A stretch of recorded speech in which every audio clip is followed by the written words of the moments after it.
I want you to picture an incredibly mundane moment. Okay, set the sync. So it is June 2017. You are an office worker in Ukraine and you are sitting at your desk, sipping some lukewarm coffee, staring at a spreadsheet. Sounds pretty standard. Right. And then a little box pops up on your screen. It is just an update prompt for a standard widely used accounting program called which is software basically every business there used. Exactly. Now, think about your own workday for a second here. Have you ever blindly accepted a software update prompt while you were, I don't know, in the middle of a million other things? I mean, we all do it constantly. You just click yes or update without a second thought because, you just want the little box to go away so you can get back to your real work. It is entirely muscle memory for most of us at this point. We are conditioned by our devices to trust those little notifications. Yeah, we operate on the assumption that software updates are inherently good. Yeah, right? That they're fixing bugs and, well, keeping us safe. Which is exactly why this story is so chilling. So in this deep dive, we are unpacking how that single routine click, that totally normal boring software patch, became the launchpad for one of the most destructive and costly cyber attacks in human history. Yeah, we are talking about a piece of malware known as NotPetya. Right. And to understand how this happened, we are pulling from a really fascinating stack of sources today. We've got post-mortem cybersecurity reports, deep dive analyses on global supply chains, and even some technical breakdowns of the malware's actual code. It is a lot of dense material that the story is wild. It really is. Our mission today is to figure out how this digital infection broke out of the computer realm, managed to physically freeze global trade, and what critical lessons businesses have to learn to survive whatever comes next. Because there will always be a next one. Oh, absolutely. Honestly, it is like a Trojan horse, but instead of a giant suspicious wooden horse parked outside a city gate, it is a tiny routine notification popping up on your screen, and you invite it in yourself. And the most insidious part of that entry is the complete lack of friction. There is no dramatic warning, no alarms. Right, no alarms went off on the IT dashboard. It was just a trusted button on the screen, provided by a vendor these companies worked with every single day.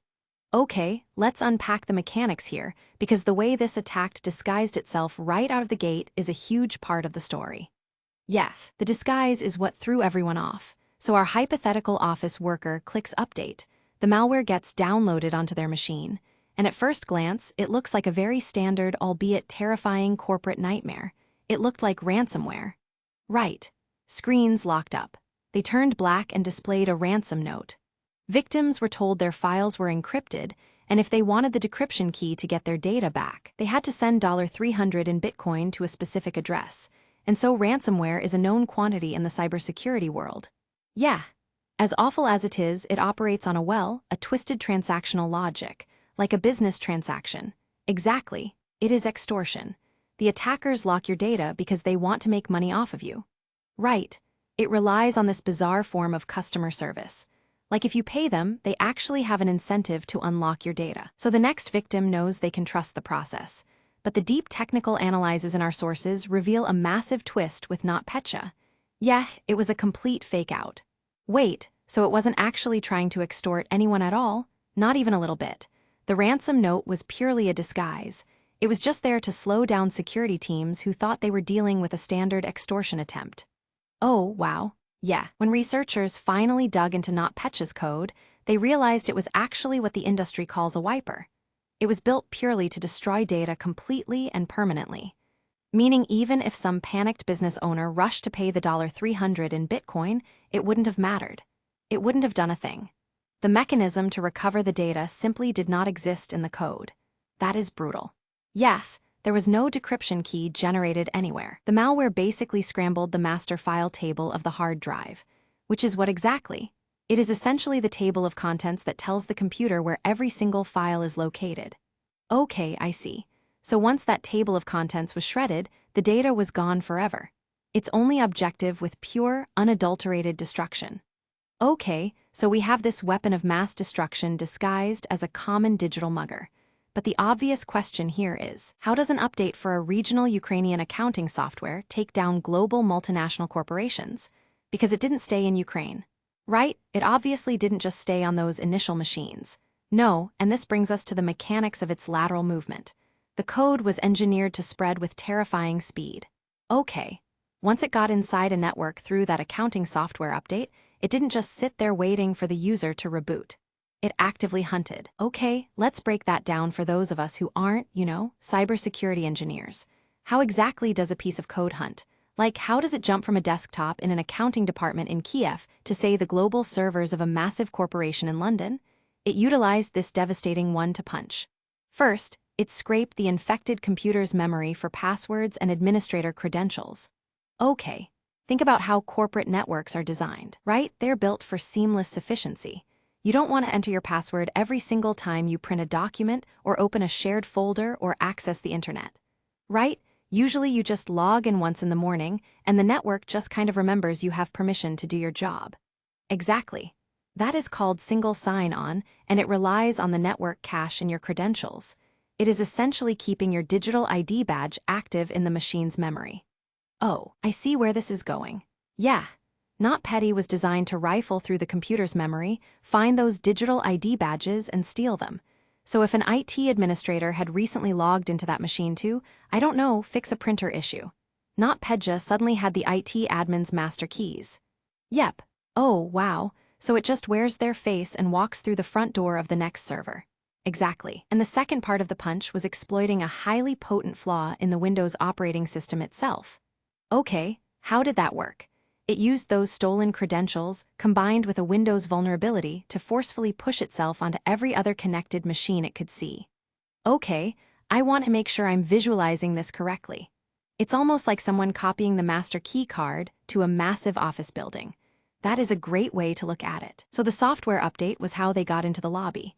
But the unpatched Windows network was the master key system that let them instantly unlock every single door in the entire skyscraper. That is a perfect analogy. Yeah, the building's own internal architecture was turned into a weapon against it. The malware weaponized trust. Right.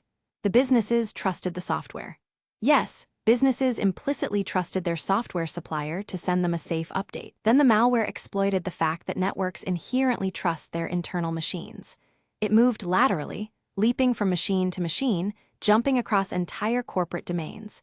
And because modern corporate networks are so globally intertwined, it crossed international borders in a matter of minutes, completely bypassing traditional perimeter defenses. Exactly. Which means it started hitting companies that were never meant to be the original targets. And well, that brings us to the collateral damage. Because the malware exploited that network trust so perfectly within hours, computers around the entire world began failing. It was wild. We are talking about a cascading global meltdown here. The speed of the collapse described in the postmortem reports is just staggering. Government systems went completely dark. Multinational banks struggled to process basic transactions. Yeah, and terrifyingly, doctors and hospitals suddenly found themselves unable to access patient records. And that is where it gets incredibly real for anyone listening. Imagine you were at a hospital, maybe you were a perp for surgery or waiting on critical lab results. And suddenly, every screen in the facility goes black. It is a nightmare scenario. The doctors literally do not know what medication to give you because the digital chart is just gone. The physical impact is immediate, and our sources highlight that this physical manifestation of a digital attack was most violently felt in global logistics and supply chains. Right, the big corporations. You had massive multinational corporations suddenly paralyzed, like pharmaceutical giant Merck couldn't produce certain drugs.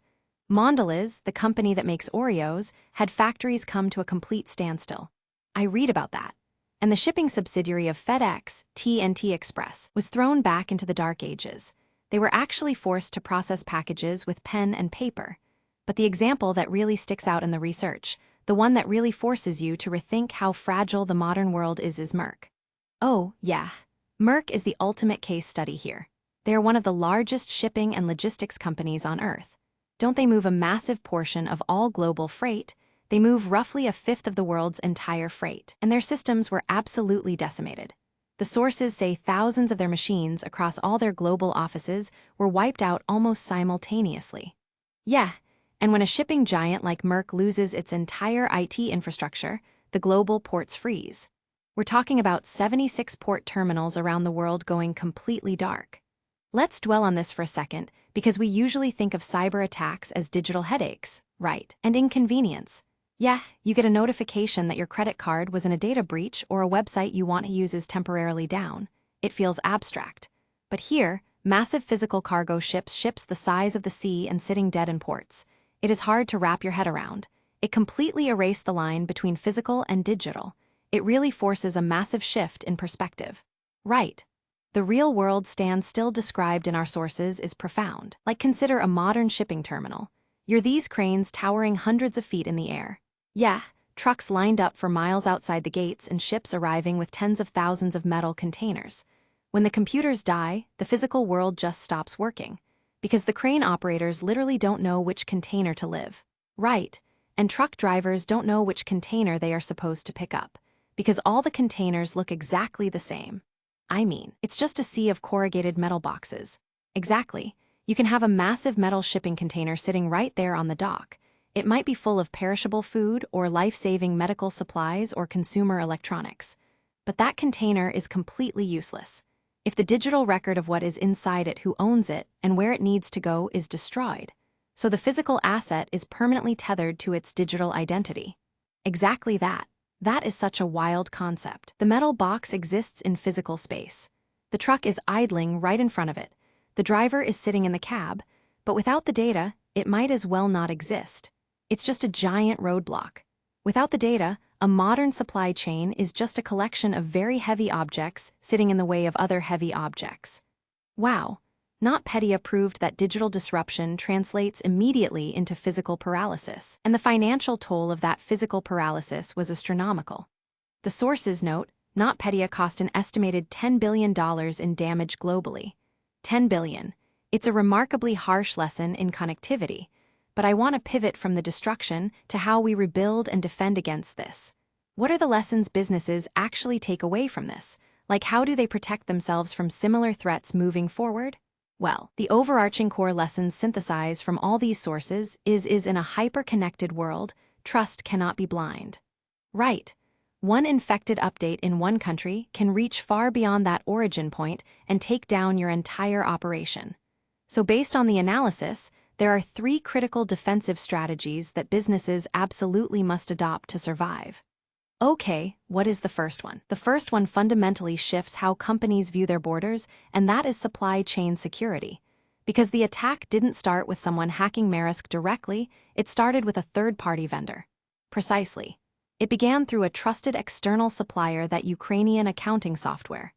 This proves that your own internal security is only as strong as your vendor's security. That is terrifying. It is. Businesses have to heavily scrutinize the third-party software they bring into their environment. You cannot just assume an update is safe because it comes from a company you pay. But how do you actually do that? I mean, software pipelines are essentially invisible. You can't visually inspect a line of code with the way you can inspect a physical delivery truck entering your facility. It is incredibly difficult, which is why it requires stringent audits, demanding security compliance from vendors and utilizing threat detection software. Oh, like monitoring it after it's inside. Yeah, software that monitors how a new program behaves once it is installed, rather than just trusting the brand name on the box. Okay, so you rigorously vet your vendors.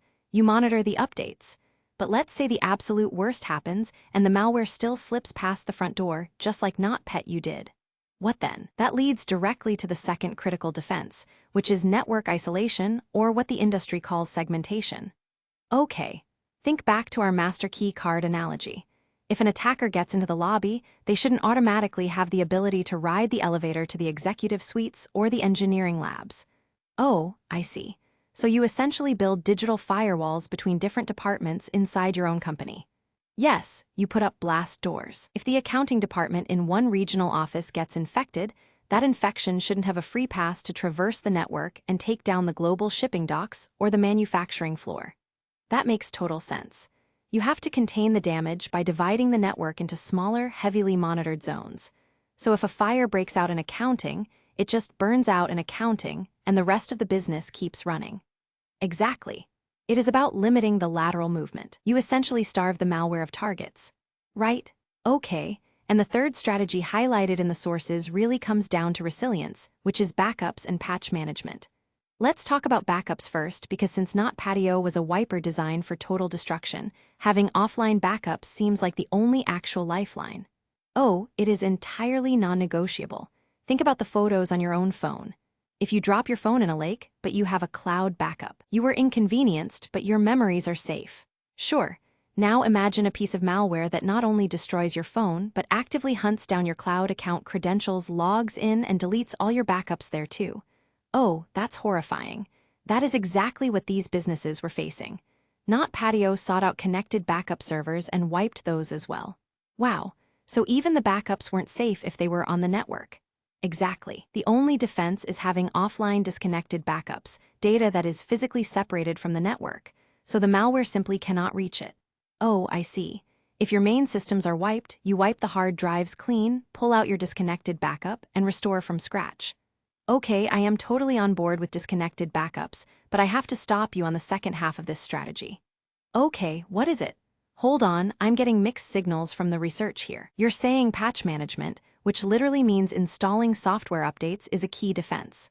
Yes, but I mean, doesn't this entire apocalyptic meltdown start because someone installed a software update? Yeah. How is a business supposed to win that game? It feels like you are damned if you do, damned if you don't. Update your software to stay safe, but also updating your software might destroy your entire global company. You are hitting on one of the most frustrating paradoxes in modern cybersecurity. It is a brilliant catch. It just seems impossible. But there is a crucial nuance here that separates the victims who recovered quickly from the ones who suffered catastrophic losses. Okay, I'm listening. Untangle this for me. The initial infection that the smart was a compromised update from one specific third-party vendor that was the Trojan horse getting into the lobby. However, the rapid global spread of the malware, the part that turned it from a localized Ukrainian problem into a global catastrophe, relied heavily on known, unpatched vulnerabilities inside the victim's broader Windows networks. Yeah, the master keycard system. Yes. Microsoft had actually released a patch for the specific vulnerability, not picked to use months before the attack happened. Wait, months before? Months. But many companies, because it takes time and money to update tens of thousands of machines, just hadn't installed yet. Oh, wow. So the compromised accounting update was how the attackers got in the front door. But the unpatched Windows systems across the globe, that was the deeply flawed internal security that allowed them to unlock every other door in the building. Oh, I get it now. So it's about mitigating the spread. You can't always guarantee that every single third-party vendor you use is completely bulletproof, but you can definitely make sure your own internal systems aren't riddled with known holes. Precisely. If those global companies had practiced good patch management on their core operating systems, NotPetya, I might have gotten into one machine in the accounting department, but it would have hit a brick wall. It wouldn't have been able to leap to 1,000 other machines. Exactly, and it wouldn't have paralyzed the shipping ports. That is why relentless patch management remains a critical defense, even though a corrupted patch was the initial weapon. Man. So zooming out, just looking at the big picture of what the sources are telling us, NotPetya didn't just cause financial damage, it caused a massive paradigm shift. It really did. It proved, beyond a shadow of a doubt, that malware is no longer just a criminal tool for theft or extortion. It is a weapon of mass disruption. It has the power to spread through the global economy like a shockwave. It fundamentally changed the calculus of cyber warfare. We have to stop viewing these attacks purely as data theft. It is about stopping physical operations entirely. It is about grinding the gears of society to a halt. And for you listening, this isn't just some abstract corporate problem discussed in boardrooms. In an interconnected world, your personal vulnerability is tied to this exact dynamic. Absolutely. The package you ordered, the grocery store where you buy your food, the hospital you might need to visit in an emergency, the bank where you keep your savings, they are all physical realities resting on a deeply fragile digital foundation. They really are. They can all be shut down because of a compromised accounting program half a world away. We are all part of that exact same global network reliant on those exact same invisible supply chains. A weakness in one node is a weakness for all of us. Which brings us to the final chilling warning from our sources, and it is something really worth pondering long after we wrap up here today. Yeah, the future implications. The researchers and analysts make it clear that the next major conflict may not begin with physical explosions, but with a mundane update button. If a single seemingly routine software patch released almost recklessly could accidentally cause $10 billion in collateral damage and freeze global shipping for weeks. What happens when a digital weapon like this is aimed at the global supply chain on purpose? It is a sobering thought, and it is the reality that every single business leader, security professional, and citizen has to keep front of mind in the digital age. It really is. Well, thank you for joining us on this deep dive. It's been a pleasure. Until next time.